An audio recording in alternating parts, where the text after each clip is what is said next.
This is our video presentation. The title of our study is Lumpiang Taro, Acceptability of Recipe of Colocasia Escolenta for Senior High School Learners. Before we start, let me share that the research is all about lumpia and lumpiang taro. Do you know guys what taro is? Taro is a powerful root vegetable. These beans are brown in color and tangled. It is good to cook them mixed with lemon juice to reduce the stickiness. And lumpia are fried spring rolls that are found in Filipino and Indonesian cuisines. The rolls traditionally feature a thin pastry skin, aka lumpiang wrapper, and are often stuffed with a savory mixture of ground pork and vegetable. A lumpiang taro is made of lumpiang wrapper, cabbage, swamp cabbage, salt, pepper, and small amount of oil and water. And the benefits that you can get in taro are promote healthy vision, skin circulation, and immune system function, and the benefits of cabbage are improved immune health, provide anti-cancer nutrients, reduce inflammation, improve total cholesterol, may support healthy pregnancy, and may sharpen eye health. And the benefits of swamp cabbage are to reduce blood pressure, give immunity cancer, improve vision, boost immunity, and treat skin disease. This indicates that the availability of taro root is factor in the study. Taro root is common ingredients in many dishes, including lumpia, and its availability would be significant factor in creating a new variant of lumpia. This suggests that the study is focused on food, especially lumpia, which is a type of Filipino spring roll. The filling will be made from various ingredients, including taro root. This suggests that the study is focused on creating a healthier version of lumpia. Taro root is healthy ingredients and rich in fiber and other nutrients, making it suitable choice for creating a healthy environment of lumpia. The literature shows that every variable that has been studied are relevant to the outcome and acceptability of the product. Appearance gives the visual that appetites the consumers as they will gradually smell the aroma and taste the food. These three variables will be the basis of the acceptability of a food product. These variables will determine a product's rating. The theory of vegetarian veganism by the Institute of Integrated Nutrition that vegetarian diets restrict eating meals for moral and spiritual environment, health, and reason. This could be related to the protection of the environment, personal health, or other areas depending on the context of the course of program. This version of traditional fried lumpia, called lumpiang taro, is made with the taro cabbage, kangkong, salt, pepper, water, and oil that is stuffed into lumpia wrappers and fried until crispy golden brown. Don't forget your favorite sauce for dipping. Taro is a starchy root vegetable with a pay of white or light purple flesh. When used, likely be smooth, creamy, and visual appealing. The taro filling would contrast nicely with a golden brown, crispy lumpia wrapper, creating an attractive presentation. Overall, all appearance of lumpia with taro filling is likely to be quite visually appealing and appetizing to most consumers. The development lumpia recipe is accepted by the cookery students in the senior high school. Lumpia is a type of Filipino spring roll, and recipe can vary widely. Without more details about the specific recipe, the context of its development, and the preferences and feedback of the senior high cookery students, I cannot provide a conclusive assessment. Culinary preferences can be quite subjective, and student acceptance would depend on the factors like taste, textures, authenticity, and alignment with their expectations and training to give a more definitive answer. COAS experimental design aims to establish a cause and effect relationship between independent and dependent variables that is mostly applicable in real-life situations. It enables researchers to gather valuable insights into consumers' preferences. and behaviors in real-world settings. In addition, unlike true experiment, this design doesn't need to manipulate the subjects or the participants. Also, it is few in resources and less expensive.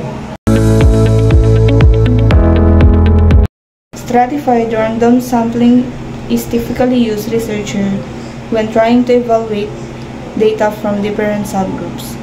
It allows us to quickly obtain a sample population that represent the population being studied. In our research, we have 102 total population and 101 sample population. The sample size per section in grade 12, TVL L18, TVL O8, TVL B10, TVL C17, TVL J21.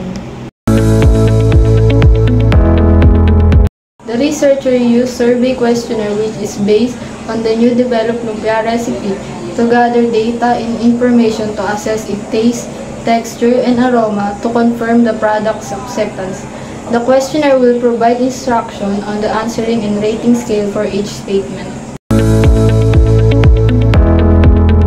The researchers will follow ethical guidance through our study to ensure the rightness and well-being of those involved in the study. They will consider informed consent and assent from participants. This involves explaining the research and getting their permission to ensure their willingness to be involved in the study. The researcher will also avoid plagiarism by properly citing all sources to give credit to others' work and ensure the originality of our research. To protect participants' privacy, the researcher will obtain consent from parents or guardians for any underage participants and approval from the principal of the school involved. The researcher will secure in a safe folder all collected data to ensure confidentiality. Descriptive analysis. It is a statistical method used to summarize and describe the main features of a dataset. It involves organizing, summarizing, and presenting data in a meaningful way. It helps in understanding the basic characteristics of the data before further analysis or interpretation. Researchers use this analysis to describe the process on how to make the lumpiang taro. Bivariate analysis. It is one of the simplest forms of quantitative analysis, and it involves analyzing the relationship between two variables to determine if there is a correlation between variables. It is often used in data analysis to understand how changes in one variable are related to changes in another variable.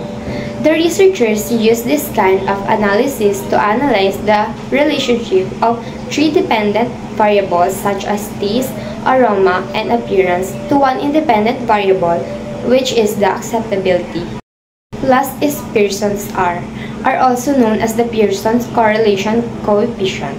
It is applied when you have two quantitative variables and you wish to see if there is a linear relationship between those variables. It measures the strength and direction of the linear relationship between two continuous variables. The researchers use this formula to determine the significant effect in independent variable when the dependent variable changes. The table shows the analyzed data conducted for the variable of appearance. This table indicates that the lumpiang taro has a low agreement for appearing to be crunchy. However, this also shows that the high level of agreement for the color of lumpia as a golden brown. With 1.69 as the highest data and 2.30 for lowest, the researchers determined the remarks for the variable. As you can see, the table 2 represents a positive remark for the appearance of the product. Additionally, with regard to Andresi, Tori, Corollario, et al. 2015, consumers use visual cues to judge the quality of food they are meant to eat. The table presents the analyzed data of respondents about lumpiang taro's aroma. It shows that the lumpiang taro does not smell birds keep the highest level of agreement. The indicator about smell of flavors, spices, and herbs can be distinguished as the lowest level of agreement. The variable aroma has the highest mean of 1.69 and lowest of 2.18.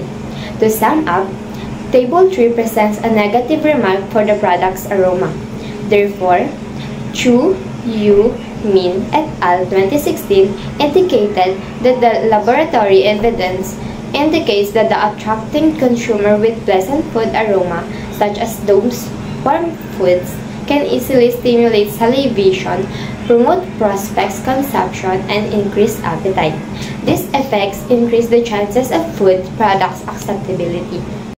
As you can see in this table of data, acceptability has been rated with a highest remarks.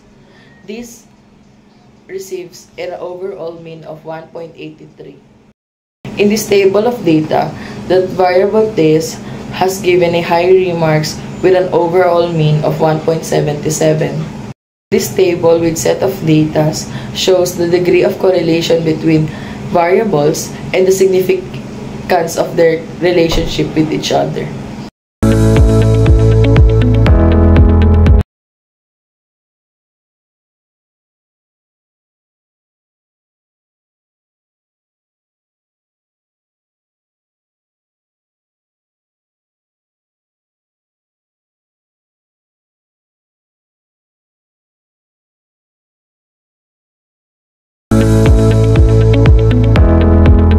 After conducting this research, gathering data and analyzing them, the researchers concluded that the products they have been studying has been accepted by the senior high school learners in home economics department.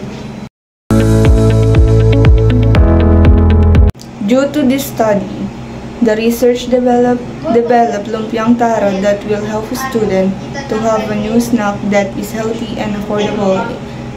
11, 12, and 13, 11, 12, and 14.